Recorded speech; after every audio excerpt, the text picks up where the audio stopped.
তামিম ইকবাল ও পারভেজ হোসেন ইমনের মধ্যে যথেষ্ট মিল রয়েছে।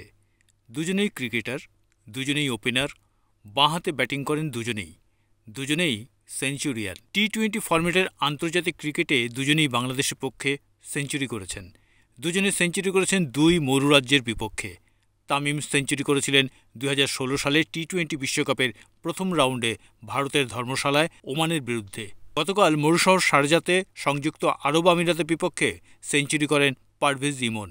এই ম্যাচে ইমন বাংলাদেশের হয়ে দ্রুততম টি-20 সেঞ্চুরির রেকর্ড গড়েন এবং সর্বোচ্চ ছক্কার কীর্তি অর্জন করেন। শারজাকে নিজের করে নিয়েছিলেন পারভেজ হোসেন ইমন।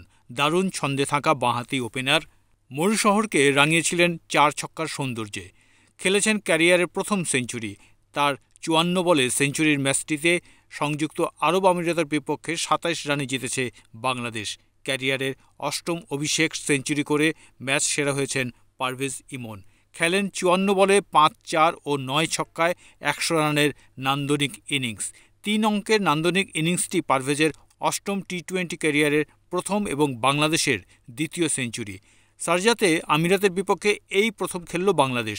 আগের 3 টি-20 ম্যাচের 2টি খেলেছে দুবাইয়ে 2022 সালে এবং 2016 সালে মিরপুরে টি-20 এশিয়া কাপে। গতকাল প্রথম খেলল শারজাতে।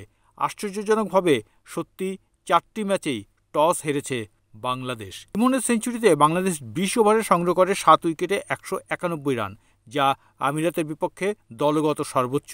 আগের সর্বোচ্চ 2022 সালে দুবাইয়ে 5 উইকেটে 169।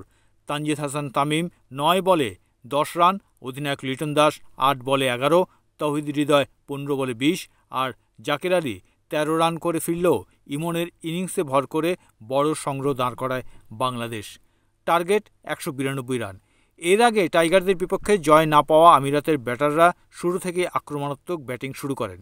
164 রানের বেশি করতে পারেনি স্বাগতিকরা, হেরে যায় 27 রানে। বাংলাদেশের হয়ে সর্বোচ্চ 3 উইকেট পেয়েছেন হাসান মাহমুদ, 2টি করে উইকেট নেন মোস্তাফিজুর রহমান, তানজিম সাকিব ও শেখ মেহেদী হাসান। তানভীর ইসলাম পান 1 উইকেট। সিরিজের দ্বিতীয় ও শেষ টি-20 অনুষ্ঠিত হবে 19 মে একই ভেন্যুতে।